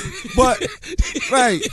But on the I'm just imagining you talking about me like this. So I'm just like, keep going. This is great. But on the other hand, he you know, because he's such a risk taker, right? And he's kind of risky, and he's not trying to be risky. He's just honest, and being honest oftentimes in the viewpoints of other people is you being risky or outlandish or whatever the case may be, right? But it just turns out that he is sort of recognizing the movement of contemporary culture in such a way that executives can't see because executives are not on the ground floor like Charlamagne is. But now they don't need to see because of the following. Like if you have influence, it makes it easier for the execs. I want someone with influence. Boom. When this guy does something, pushes it. Tell you why, 'cause even when you talk about the guys on Wild 'N Out, they still have to audition. But they're brought in. These people would never have been brought in before. That's a They're good given point, opportunities that they would. Some kid from fucking Charleston, North Carolina. What is it, South Carolina? Charleston, South Carolina would never have been given an opportunity that now he was because of this amazing following he's got. See, the thing I personally hate about it is like you create all of this art. Yep. You know, because it is all art at the end of the day. Whether it's painting, whether it's comedy, whether it's radio, whether it's all art. You create all of this art. Yep. People love it. Yep. Only for you to have a quote unquote gatekeeper be like, no, you need to change it up like this. But imagine on his level, like, hold on. But these gatekeepers are otherwise known as art critics. Art critics. Yeah, exactly. So art critics, they write about shows and artists and things like that. Yeah. They talk about the art and give their viewpoint. Art critics oftentimes will admit, I don't really know. Why are you here? Right, because art is so subjective, right? Yeah, so why are they here? You're giving your subjective perception. Critics, right? Yes. But critics have, you know, I mean, like this incredible wealth of knowledge about art history and about different kinds of art. You got abstraction. See, he can't shit on the critics right figurative, you know. I mean, you got to play the game right. No, listen. I wouldn't admonish anybody's hustle. Yeah. You know, if you're an art critic, great. You know a whole lot more about this than I do. You know, whatever, right? So, you know, they're like these so-called gatekeepers, but true gatekeepers are the curators. So a curator is a person who puts your shit in their gallery, put the shows together, right? Put art shows. They're like perpetual DJs, right? They kind of get the right songs that will go together to fit a certain theme. But those are the people that believe the hype, and what I mean by that is those are the ones that usually say, "Yeah, this guy's hot right now. He's doing this. He's doing that. We need him here." You know, so they believe the hype from the critics? Hold on. They believe the hype more than the critics. They're more on the ground level than the critics. No, actually not, not particularly true. I think most curators are invested in doing shows or putting on exhibitions that actually goes against the grain of the hype. You know, they're trying to challenge perceptions as they may stand. You know what I mean? They're trying to really push the envelope in the art world. You know what I mean? Like, they're not so much buying into the so-called hype. So you have like these non-commercial exhibitions. So you see a space that's held in a church, right? So that goes against the grain of the traditional trope of doing a show in a white wall space. But going against the tradition, going against the grain, I think it's something we can relate to. Yeah, you know what I mean? Like you pushing I feel the like envelope. I would be super overwhelmed, to be honest with you, by the fact that like a lot of your monetary success is in the hands of other people. Yeah, And don't get me wrong, before, I was given the opportunity to be on TV and given the outlet of the podcast, it's like I maybe didn't have that exposure to people. But now that I do have that exposure to people, I have people who, fuck with me, et cetera. Like, I love the freedom of going, I could put something on YouTube. Like, I'm developing something right now for YouTube that I could give right to the people. And part of me goes, I don't know if I want to pitch it to any TVs. I think I might want to have that. You know what I mean? But, like, as an artist...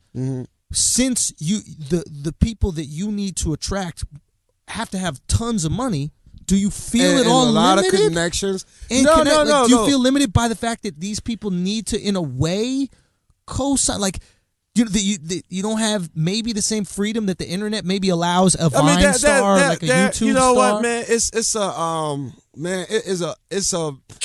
like a very unique and interesting chess game.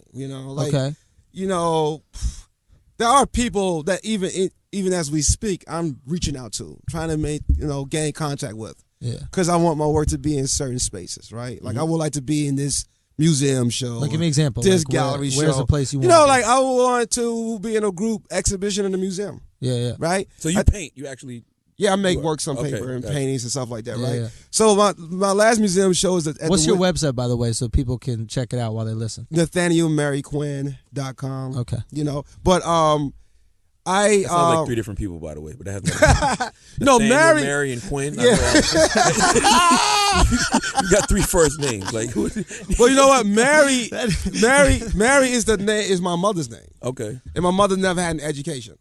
Right. So I adopted her name as my middle name. So all of my degrees, it says like Mary Quinn. So it's like my mom went to school now. Or she has a master's degree, or she won like I graduated like Madam Cum Laude from college. You know, You were from the South Side of Chicago, and you ended up going to where? Where'd you go to school? I went to a private boarding high school in Indiana called Culver Academies. It's like one of the top 15 best. Because your art. No, because of my academics. Oh, okay. Yeah. And then from there I went straight to college, Wabash College in Indiana. And I double majored in art and psychology. I was inducted to Phi Beta Kappa Academic Honor Society. It's like the highest academic honor society. Was Southside Chicago different? How you do all of that from the South Side of Chicago, my brother? What happened? Now, let's not get it fucked up. Oprah Winfrey's from Chicago. Yeah, Barack right. Obama's from Chicago. That's right. It was a whole different perception Yeah. of Chicago before all this Chief Keef shit. The Globe So let me explain. So let me just give you the backstory, right? So I grew up in the Robert Taylor homes of Chicago, right? Projects. where motherfuckers got killed every day. Yeah. I love when people call them homes. Well, I'm just calling. Yeah, that's the official title. They don't. Or houses. I live in the Franklin houses. Yeah, right. Nah, No. man. These were like bona fide projects, right? Yeah. I mean, like the purest form of poverty, gang violence, drugs, You drug seen fucked up transactions. shit? Seen a lot of fucked Like up what? shit. What's the most fucked up shit you saw growing There up? was a girl I knew growing up named, I think her name was Siobhan. Light-skinned girl, real nice. She had like brothers, and the Nintendo had just come out during this. I'll never forget this. She was pretty? Yeah, really good looking girl. Okay. Yeah. Which Nintendo? The first Nintendo with Yeah, Duck the Hunt and first Super Mario Nintendo. Brothers? Yeah. 80s babies, baby. Right. Not Super Mario.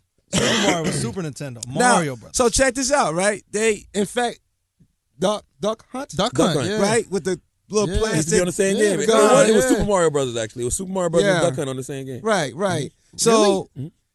I used to go to her place, and that's true. What he's saying, what Charlamagne saying. Okay, that's I thought true, it was yeah. Mario Brothers, then Super Yeah. came out with Super Nintendo. Yeah, that's true. Okay. But in fact, I'm not even sure that is true. I'm But just whatever, yeah, going yeah, along yeah. with it. Brilliant idiots, baby. Fit right in. Don't even worry about it. That's our MO here. Don't give a fuck if it's true or not. We roll with All right, it. let's Sounds go. good. As you're telling So the I was story. playing a game with her because she was like the only one in the projects with this, right? I mean, Right. it was You're like, playing whoa, Nintendo. right? Yeah. Anyway, there were always fights in the project. Like everyone would run downstairs to check out the fight, And of course, she went down to see a fight one particular day, and I didn't go to see that fight because people got shot all the time at the fights.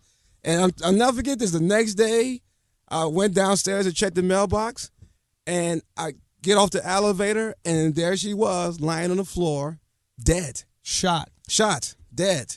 From the fight before? The day She before? must have gotten shot, yeah, at some point that night from the fight before. Come on, Yeah. now let's talk about this. No, but seriously, No. the guy who shot her No. needed to be playing more Duck Hunt so he could aim better. That's the problem. No, fuck That's- that. No, fuck that.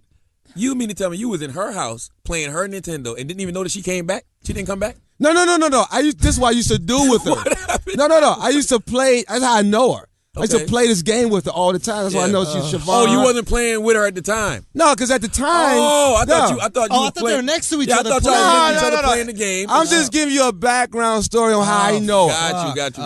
But at the same time, on any particular Just day, hear some guns and a girl scream and you're still playing like, Siobhan, you good?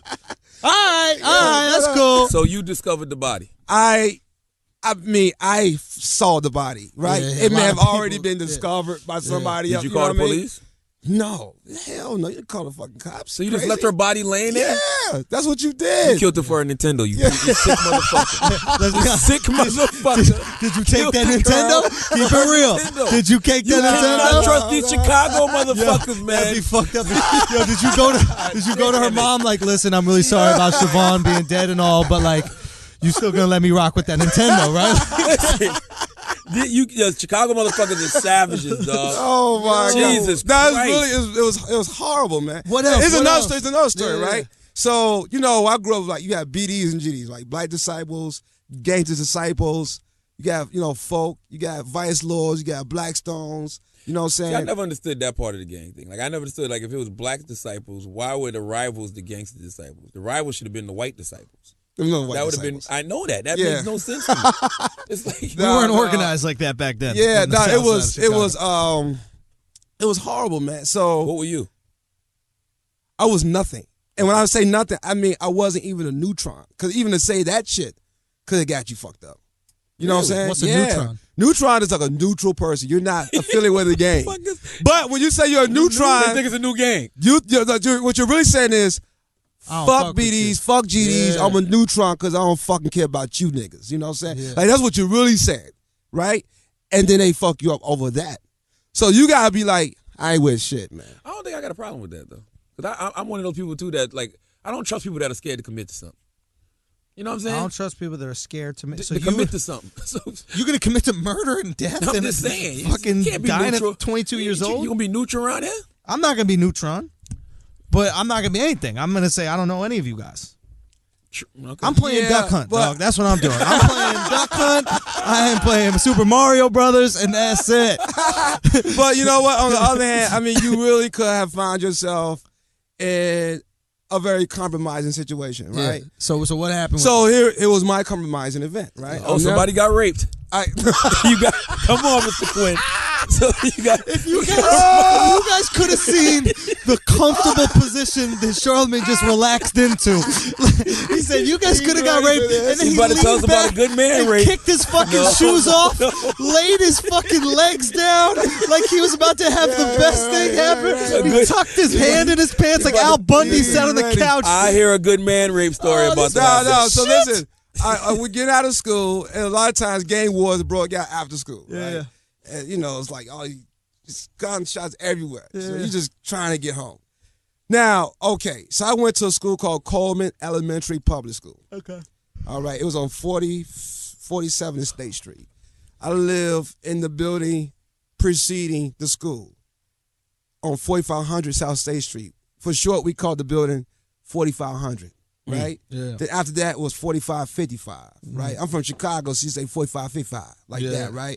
4562, you know what I mean? Like that, right? And then all those cluster of buildings were occupied by black disciples, right? BDs, right?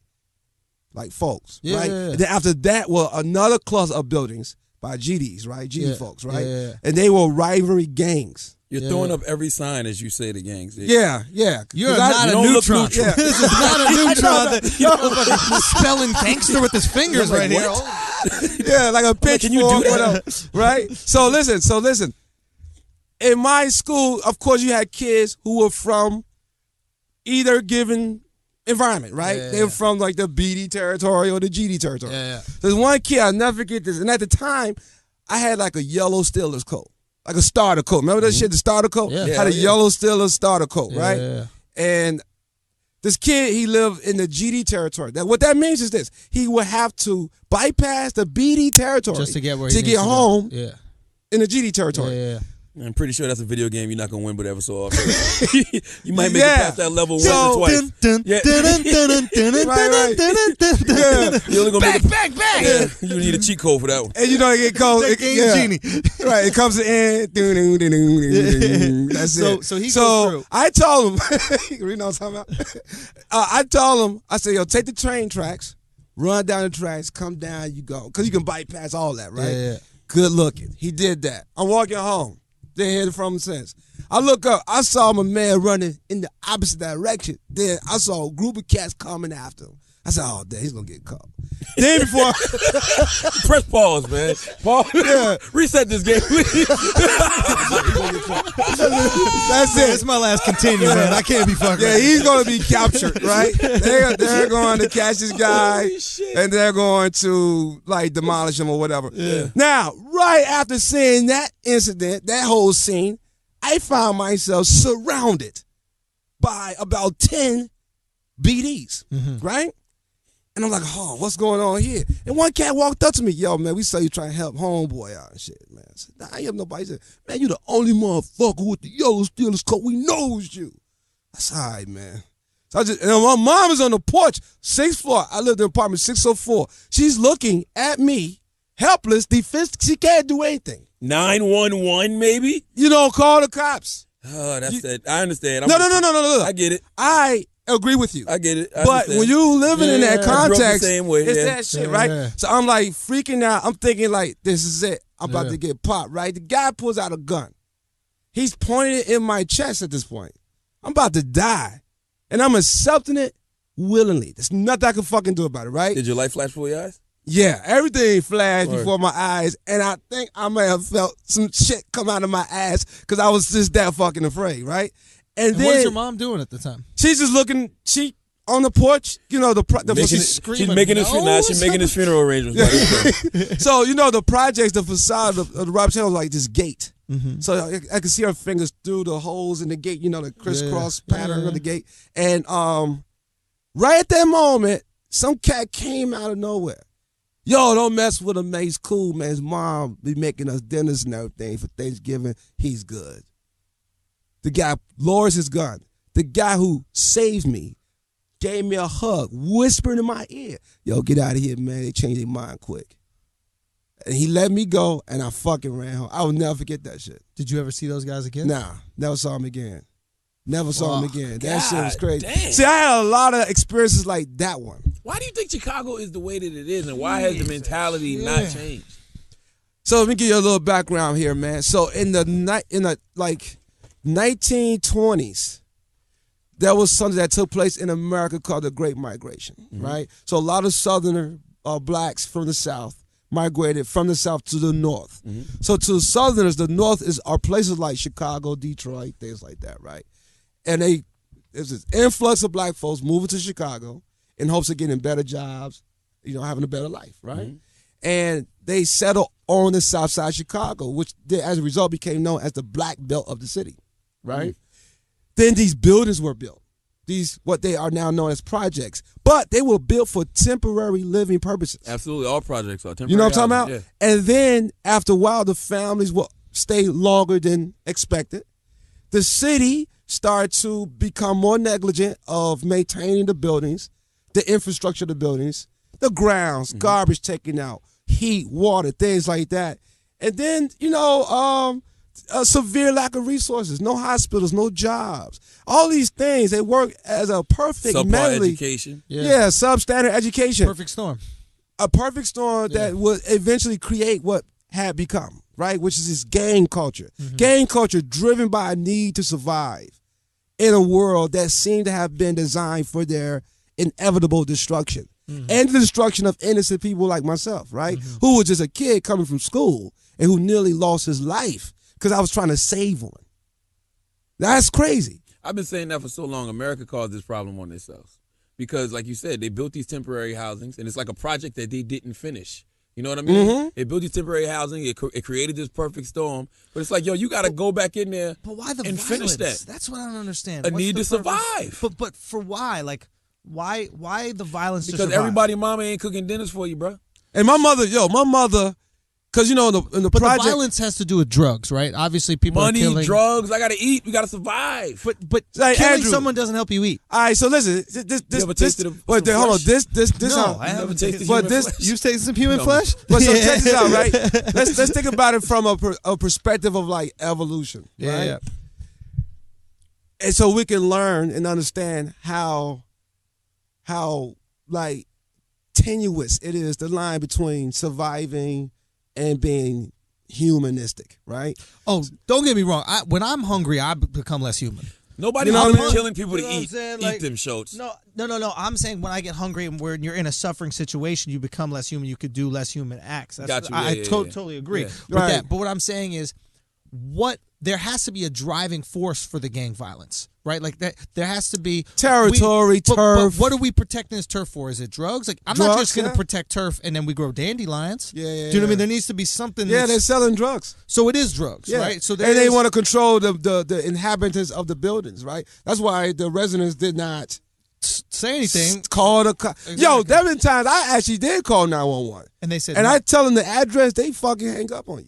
They're not coming over there. And then every time you saw like a ribbon hanging on the wall, like a cloth. It was black and purple.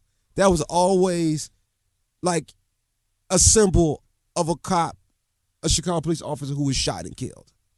And I've seen that plenty of times. They scared the cops out of the projects. Cops didn't come over there. So now you have no law. What do we all talk about when there's no law? Man. Yeah, it's complete mayhem. So you had that. Then you had like substandard education, as we discussed already.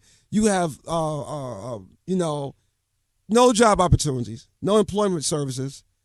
And then most cats who live in environments like that, they never venture out, right? Because part of being successful is one's courage to explore. Yeah. True. That's how you become successful. Yeah. But if you don't believe in the prospects of your future success, you don't have any reason to explore. You just don't explore. I read that this morning. I read this. Well, my wife reads this Joel Osteen book every morning. It just gives you like positive reinforcement, to wake up in the morning. That's what he said. He said, you got to create expectation. He said, life is just based off the expectations you create for yourself. Right. So if you don't have no other expectations other than the projects, fuck it. No, they just did not have any reason whatsoever to believe in the promise of a better tomorrow. Word. They just didn't believe in that at all. It wasn't a part of their mindset. I'll tell you what I used to do, though. Listen to Annie.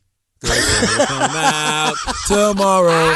Bet your bottom dollar there'll be sorrow, but there'll be sun. That's what you should have taken your daughter to, not fucking. We did go see Annie Notorious. together, sir. Yeah. And I had to fucking ask This guy took myself. his 2-month-old daughter to Notorious. I did. They wouldn't even do that in the South You Side have a of Chicago. 2-month-old daughter? Well, no, she's 6 now at the time when the Taurus came out. But I did take her to see Annie, and you know what I fought with in that? Before I'm just let you finish your point. Sure. I was like, should I tell her that Annie was white, or should I just be like, fuck it?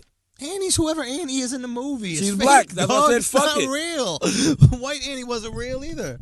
Fuck it, man. Yeah. Annie's black. We don't know no white Annie. Exactly. We know white Jesus. That's good. That's all y'all get. All right. All right. Jesus could be whatever color you want. I really don't give a fuck. And Jesus don't even know he was here. What if man. Jesus is black? Like, does that change anything? Man. Like, people make a big deal out of it. Like, does it change? No, First it of all, doesn't. he looks Persian. We all know, Yeah. or he looks I not actually- Persian. I He actually- looks I actually- Israeli or yeah. Palestinian. No, he That's- doesn't. He looks Spanish. I don't actually He looks think- like Jesus. No, he looks. No, He doesn't. looks like the people who live there. He looks Spanish. What are you talking about? Jesus. Have Man, you ever seen a shut picture up. of Spanish? Jesus? Like Jesus? Jesus. Out of your Jesus motherfucking Christ mind. looks Spanish. I have a man. friend who has Jesus a, Cristo. I have a Jesus friend. Cristo. I have a friend who's dating this guy named Jesus, and she's like, "Oh, he disappeared on me." And I respond, I says, "Well, with a name like that, you would think he'd be around more often." Well, you tell him he might be back in 3 He'll days. be back. Yeah. 3 days. Hey, wait 3 days. He'll be back. Don't Come worry. on now. Look at Jesus. Look at these pictures of Jesus. That's a Spanish man if I ain't ever seen him. That's not. That Come shit on, is look, wrong. Look. You tell me a Spanish guy that you know that got hair like that. Long hair like Rico Suave. You don't remember fucking Rico Suave? You out your goddamn mind? Jesus. Nah, I'm too young for that shit. Well, that that other shit Jesus like guy The looks Rock. the guy who sells the fake butter. All right, we'll get back to Mr. Quinn in a minute. Let's do this mid-roll.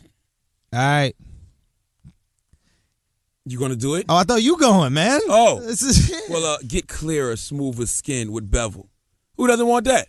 I mean, I want it, Charlamagne. I'll tell you who didn't want it. Who's that? Jesus Cristo. That's right. He wasn't had a shaving beard at and all. long hair. Hey, you know what? Maybe if he shaved, they wouldn't have found him.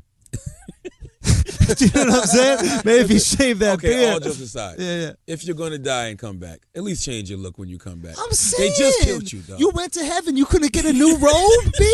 You're saying you're gonna go to heaven where your dad is the guy out there, and you gotta come back, and you're not like, yo, you can't just give me some new threads. Listen, Pops. Jesus, we're playing. Your Father knows our heart. Okay, it's all jokes. It's all jokes, Jesus. You know us. He created us. Okay, you know we mean well. All right. Bevel is the first and only shaving system created for men with coarse curly hair. Dermatologist tested by Dr. Michelle Henry. Okay, 4 out of 5 men reported reduced razor bumps, discoloration, and irritation. Created by Tristan Walker, a young entrepreneur who wanted to serve a unique need in the marketplace. And ladies, Bevel is the perfect gift for your man this time of year. Dad, brother, husband, and presentation and packaging alone is impressive. It looks beautiful.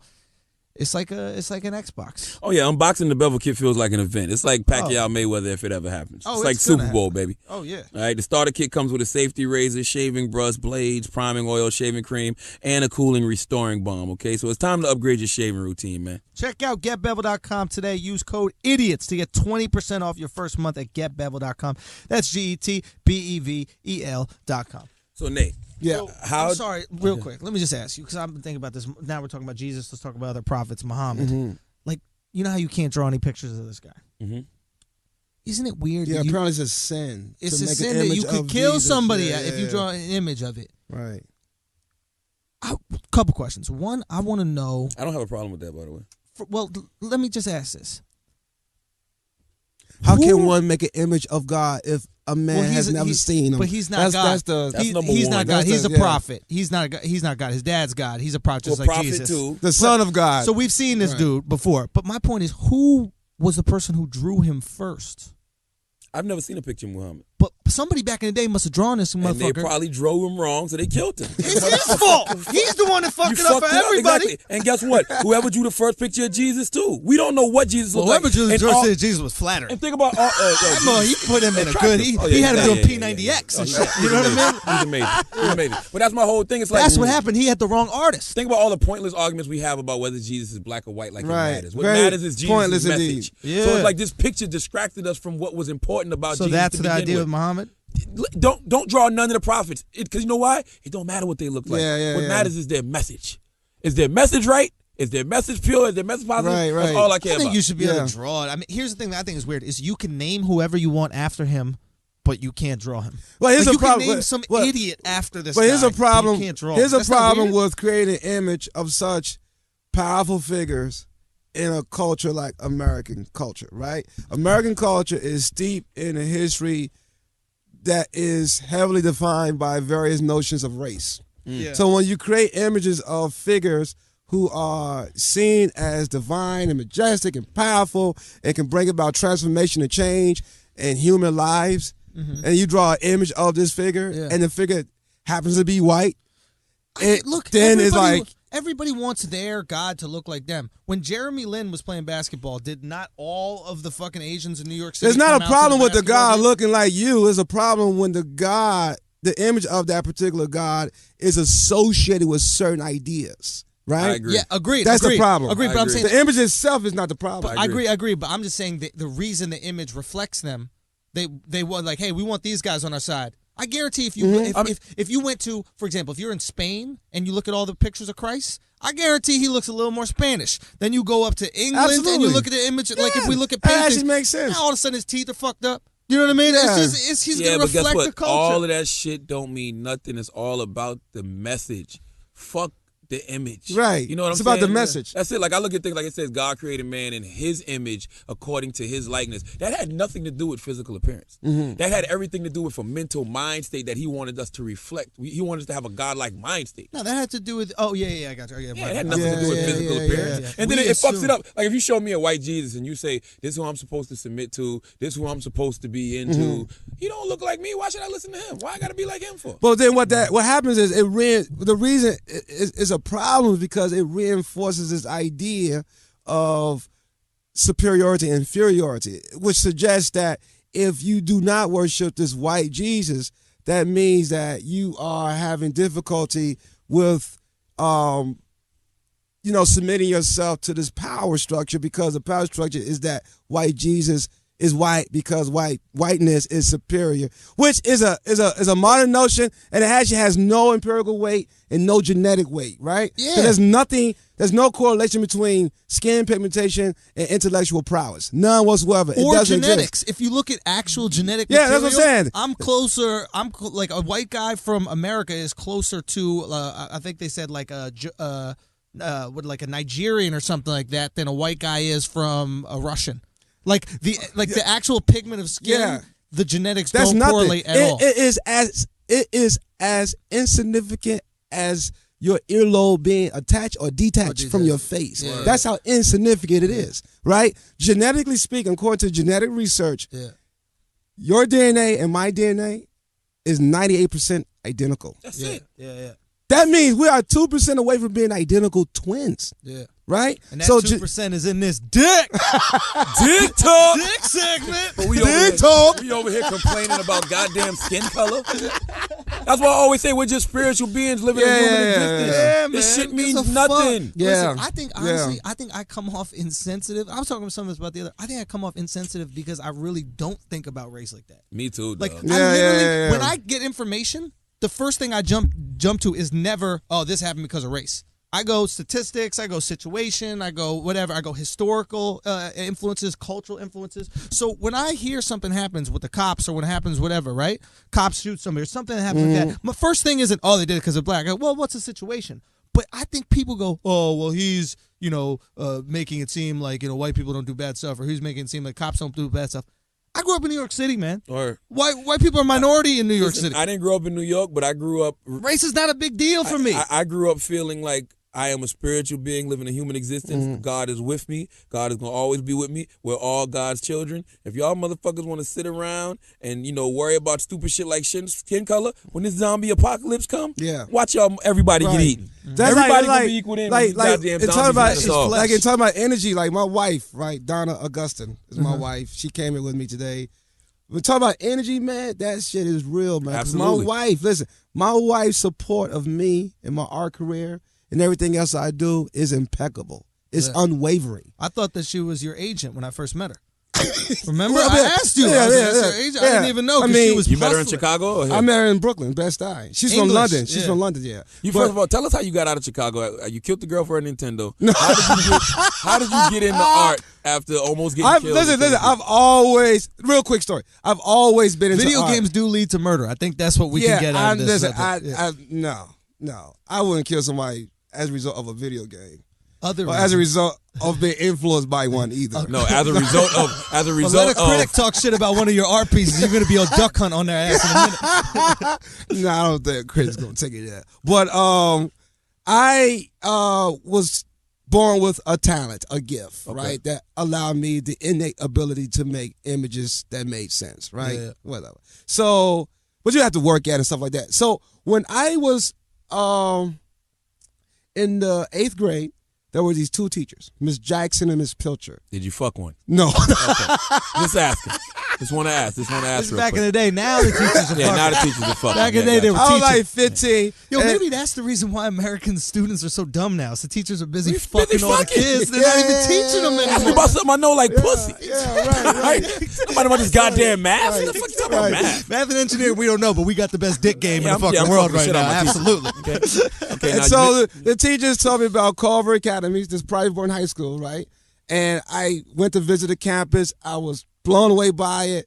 I took the entrance exam that measure your academic aptitude, whatever. I got a 4-year academic tuition waiver scholarship to go to the school, right? So that was my escape from the projects. A month after being there, my mom passed away. So I went back to Chicago, attended my mother's funeral. That was that. Came back to school. She died like October. So November's rolling around, it's Thanksgiving, right? So I went back home thinking I would spend time with my 4 older brothers and my dad. I was 15. The next brother was already like 25, 24, right? I was a baby, So I get home. The apartment door was already open. When I pushed it open, the apartment was empty. The furniture was gone. My family was gone, and I haven't seen them since. And that is... Hold up. Hold the fuck up. Hold the fuck up. Your mom passed away. Yeah, you went when I to was 15, yeah. In Chicago, yeah. That's the last time you saw everybody? Yeah. That is pretty much it. Have you checked Facebook? Have you went on LinkedIn? Have you tweeted? No, okay. We're going to get a tweet from one of your family members who watches this like, yo, we've been looking for this motherfucker. I mean, Quinn is a common name. I know a lot. I know Quinns across the country. Yeah. What happened? So I remember it was there were a few articles of clothing on the floor, and that was it. My next door neighbor, her name was Diane, which is what that piece is based on that my wife showed you, right? Yeah. She said, oh, your family left 2 weeks ago. They didn't tell you? I said, no one told me anything. And I said, oh, shit. So I knew I couldn't stay in that empty apartment because if they had left 2 weeks prior, that place had already been transformed into a drug spot now, right? Yeah. So I can't stay there. So that night, I went to the South Side. I lived on the South Side, but I went. What year was this? This is 1992. Okay, so no cell phones. All right. Yeah, no cell phones, anything like that. It's And I slept in the foyer of a Greystone. In Chicago, we have Greystones, like in Brooklyn, we have Brownstones in New York. And I spent the night, woke up the next day. I called my friend, Roosevelt, who at the time was also going to the same high school. I stayed with him. And that day, at that moment in my life, I made a pivotal decision. Either stay in these projects and die young, or go back to this school and just see where it takes me. And I just had this unwavering belief that I was going to create for myself a good future. It was just that simple. I was not going to allow notions of race to stop me. I wasn't going to allow like socioeconomic status to stop me. I wasn't going to allow anything like that, anything that doesn't carry significant weight to hold me back. I just didn't believe in that at all. And I don't believe in it to this day. And a lot of people have helped me. People from, so I'm in high school, right? And every break, Thanksgiving, Christmas break, things like you got to leave the campus and go somewhere, right? So I would go home with other friends. But indirectly, I had the opportunity to travel around the country. I'm in Louisville, Kentucky. How'd you have money to go home and shit like that? Well, because the family would look after me. Because this is a rich school, right? It's probably in high school. So you probably was around a lot of different people too. Black, lot of white, different, Spanish, black, all kinds, like money. Yeah. People have like they own horses and have horse stables. And one kid, his room, he had built in his room for Christmas like a 4-lane bowling alley. Man, it was like whoa, like I'd never seen anything like that, right? Yeah. So I'm about to graduate from high school, and I was like, man, I don't have anywhere to go. I might as well go straight to college. So what that meant was like school was a survival tactic now. Yeah. Like, most young people go to college for the experience of education. Yeah. I was like, I need a place enjoying that, but I was like, I need a roof on my head. Yeah. I need to eat. I need clothes, right? Hey, better that than the streets, my brother. Yeah. And so I got a 4-year academic scholarship again to go to college, Wabash College in Indiana. Worked hard. I was like strict with studying. I had very strict studying hours. And my goal was always get a GPA above a 3.5. But I was normally getting like a 3.9 or 3.92 or 4.1, depending on the advanced classes I was taking. And after college, I still have nowhere to go. So I went straight to graduate school, in which case I went to New York University where I got my Master's of Fine Arts degree. So by the time I was done with my master's degree, and the MFA is the highest degree you can get as an artist, right? Yeah. It's a terminal degree. By the time I was done with my education, I was 25 because I went straight through. Yeah. And I applied again for graduate school to get a PhD in social psychology. I got into 2 institutions. I was accepted into Michigan State University and the University of Rhode Island. Both schools gave me full ride because of the research I was doing, which was like the association between men and women, attractiveness and waist to hip ratio and fat distribution, stuff like that. Whatever. But I didn't go to get the PhD because I didn't need a PhD because I already had a terminal degree. Yeah. And I thought, I think I'm ready to just strike out on life, right? Yeah. But all those years, I was still struggling with the loss of my family. Yeah. I still struggle with the loss of my family. You think they were killed? I have no idea. I mean, they moved, they packed up, and they left. They just left.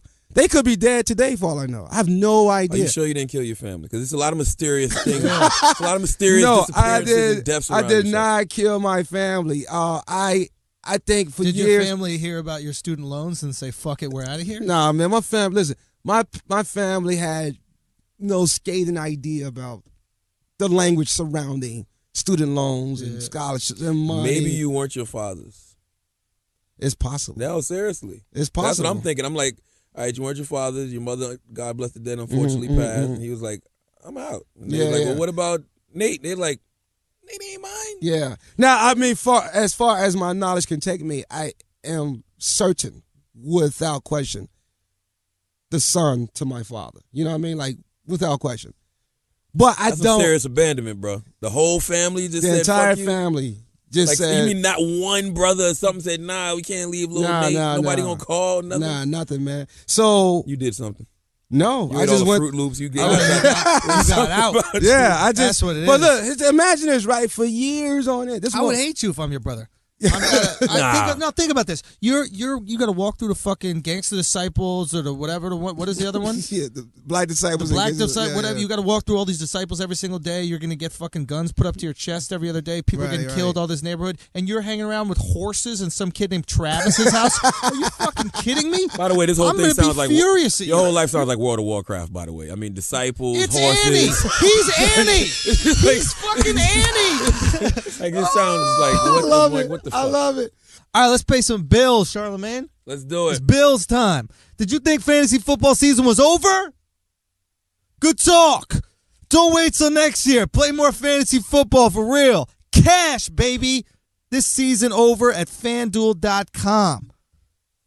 That sentence doesn't make sense. Say it again then. Cash.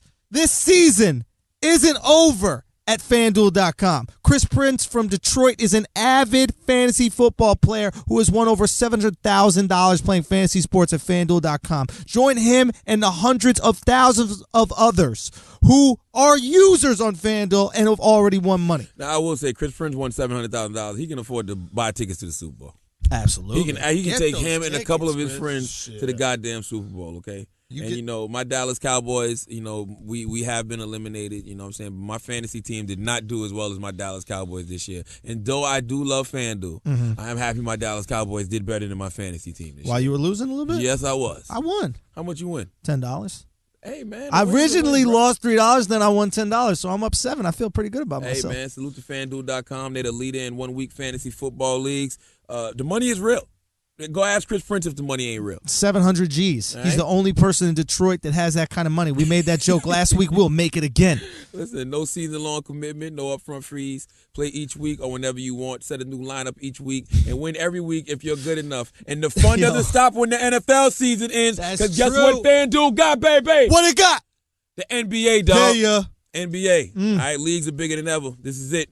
The final week of fantasy football season on FanDuel. So take your last shot this weekend. You know what? And walk away with your piece of $10 million. I think that we need to check to see if Chris Prince is still alive because we basically put a number on his head by saying he's from Detroit and he has $700,000. Yeah, he should have lied to FanDuel until he ain't win nothing. Yeah, that's what I would have said. Tell I lost. FanDuel, like, look, man, this shit is like the lottery. If I win, I can just I choose whether or not I want to disclose that I won this money or not. Okay. Listen, your piece of that $10 million they are paying out this weekend is available at FanDuel.com. All right, get your ass on there. You click that microphone in the upper corner and make it happen. That's right. Use our code BRILLIANT. Sign up now.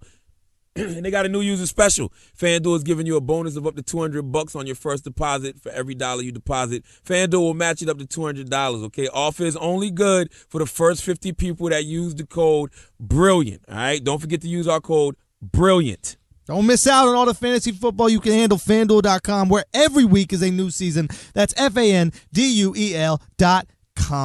Sign up today, and I feel like I should spell out BRILLIANT. But if I have to spell out brilliant, then you're probably not brilliant, so you don't deserve to use our code anyway. Exactly. Have a nice day. So let me get this in there, man. So all those years, this is where my wife comes into the picture, man. Right. Why she's such a wonderful woman. All these years going by, right? At the time, she gave you a place to stay.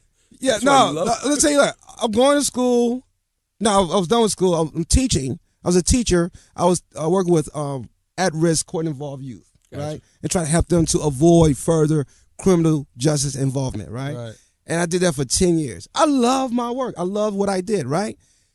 But at the same time, man, I'm still constantly struggling with the loss of my family. You never get over something like that. How? That's traumatizing. Yeah, you never get over that, right? So, I mean, the volume of the pain goes down, but the sound stays on. You know, it's a perpetual reverberating existence in your internal life. So I meet Donna.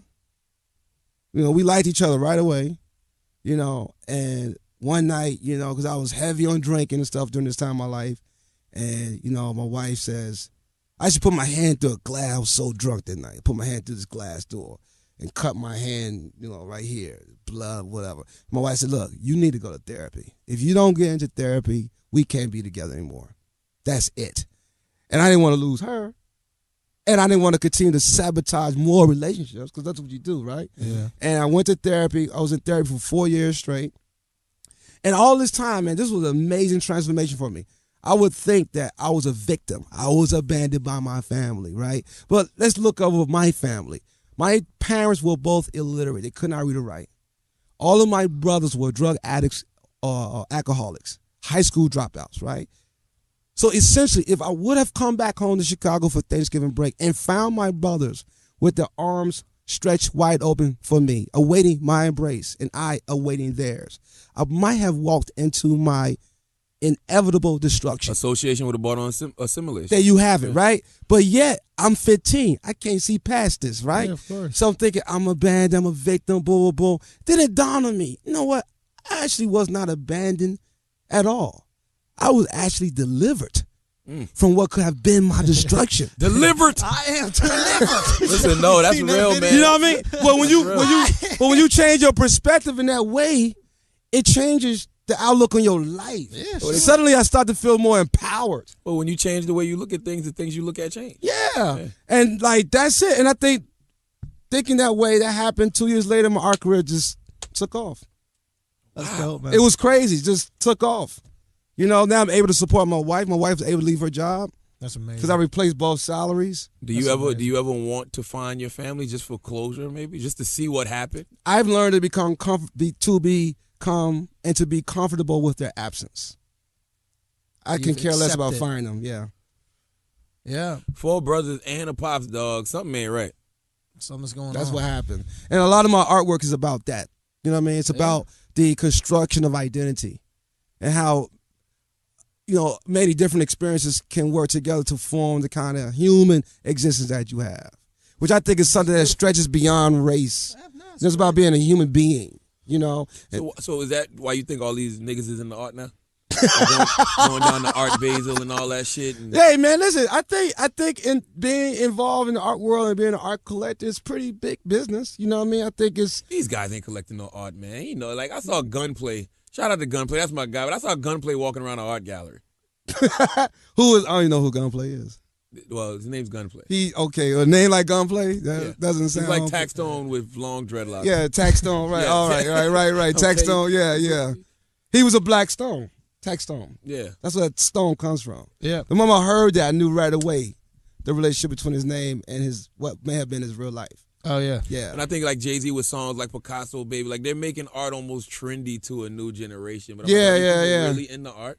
You know, funny enough, Jean-Michel Basquiat was really good friends with Run DMC. So there was always like this kind of intersection between contemporary art and hip-hop culture. How and did he music. die, Basquiat? Drug overdose, heroin. That age. But in fact, that's right. He was actually getting ready to go to a Run DMC concert. His friends came to pick him up, and the girlfriend was downstairs. Oh, he's upstairs. He went upstairs, in his room, he's lying dead. So Run DMC killed Basquiat. No, seriously. Because you got to think about it. It's like you put on your best outfit, you probably got dressed. Run DMC's music was so boring, he needed to be on heroin to attend that concert. He wanted to get That's loaded. what it was. He wanted to get loaded so he could be the hypest motherfucker in that crowd when my hype on Adidas heroin? came on. How many motherfuckers you know that go on heroin and Well, get speaking of rappers in the art game, like somebody like Swiss Beats, for example. Switch is in it. He is, you know, he's a formidable art collector. You know what I mean? Like he's really involved in the art world. He loves art. He's an artist himself. You know, and he's serious. He understands the value of this thing and how important it is for one to have an expression, to express themselves through a medium like comedy. Like a lot of my influence for my art making also comes from hip hop producers. Right? Yeah. Like, think about the way Kanye West constructs beats. Timberland, man. Timberland, right. The way they put beats together. RZA. That's like that's an art. Agreed. You know what I mean? Like to put the beats together in that way and to have that kind of sort of dichotomy or duality between contemporary beat structures and Motown tonal values, you know, in music you find the Temptations or Roberta Flack, and then he kind of creates this juxtaposition between that and the kind of fast-moving rhythmic beats that you would hear in any given song, but give it his own language, his own voice. It's like really interesting stuff, you know. If their ass shakes, I listen. Yeah. You know what I'm saying?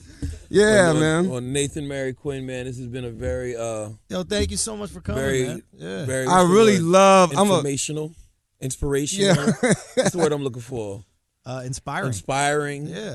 Informative Informative. Yeah. conversation.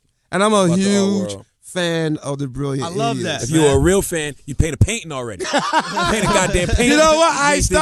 I started to do an ink drawing of you, of like Charlamagne and you, Andrew. You know, I and to wanna bring see it. I'm honored, But bro. I was worried and concerned that you all may not like it. It would be a splitting image of Now you. you're an artist, man. Oh, you can't please, be worried let about us that. Yeah. see it, man. I'm Yeah, it was a so splitting gassed image right of now, you. dude. Yeah, and I still would love it if the both of you could come to my studio. Oh, that's there. happening. Give them the That's address to happening. the studio so Yeah. people can come visit it when they're in New York. Well, it's a studio, I- not a gallery. Yeah, it's Oh. a studio, You know, so dudes coming my to his studio is house. where I live. Yeah. Oh. So I can't just put Never my mind. address Yeah, on yeah, blast yeah. like that. But give us your information, like where We people have can even, find you. and all that kind of absolutely, stuff. yeah. So that is it, man. I'm a huge. And you fan. got a Twitter and anything? I do have. It's Nathaniel Mary Quinn. Facebook? Mary, right? It's Mary. Mary, yeah. M-A-R-Y. Yeah, Nathaniel Mary Quinn. And Facebook? yeah. Nathaniel Mary Quinn. It's the Website? same. Nathaniel Mary Quinn. Perfect. Listen, you family that abandoned this young, talented man, you have all his information now. You know his name. There's no reason for you not to reach out. Okay? And don't reach out when his painting's in Jay-Z's house. That's some fucked up That's shit. some fucked up shit, dog. Hey, been a long time. We should go check out Yeah, that right, painting right. of yours, right? Over at Jay's? Right. Listen, man, as always, if you listen to this podcast and you think we're smart, we're intelligent, you learn something, you think we're brilliant, you're absolutely right. If you listen to this podcast and you think we don't know what the fuck we're talking about, and you think we're all just a bunch of stupid motherfuckers, a bunch of idiots, you're right too. Because this is the Brilliant Idiots podcast. Thank you for listening.